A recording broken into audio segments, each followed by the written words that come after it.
1901 June 19 చరిత్రలో ఈరోజు ప్రముఖ భారతీయ గణిత శాస్త్రజ్ఞుడు, గణాంకవేత్త రాజా చంద్రబోస్ మధ్యప్రదేశ్లో జన్మించారు. వీరి రంగాలలో వీరు అత్యుత్తమ సేవలు అందించారు. ముఖ్యంగా మన దేశ టెలికమ్యూనికేషన్స్ రంగంలో వీరు గణనీయమైన సేవలు అందించారు.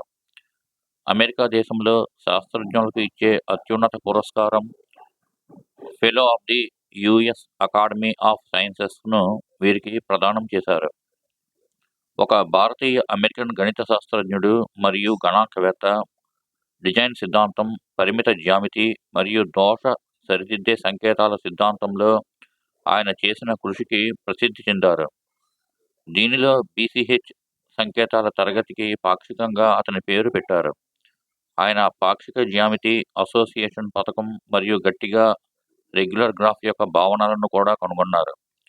మరియు సిమెట్రిక్ బ్లాక్ డిజైన్లను నిర్మించడానికి డేటా సెట్ల యొక్క క్రమబద్ధమైన అధ్యయనాన్ని ప్రారంభించారు. 1782 నాటి లియోన్ హార్డ్ యూలర్ చేసిన ప్రసిద్ధ ఊహను ఎస్ఎస్ శ్రీకండే మరియు ఈటీ పార్కర్తో కలిసి ఆయన చేసిన కృషికి ఆయన ప్రసిద్ధి చెందారు. 4n+2 క్రమం యొక్క రెండు పరస్పర లంబకోణ లాటిన్ చతురస్రాలు ఉండవు అని ఆయన నిరూపించారు. ఈరోజు వీరు జన్మించారు. వీరికి నివాళులు. భారత్ మాతాకి జై.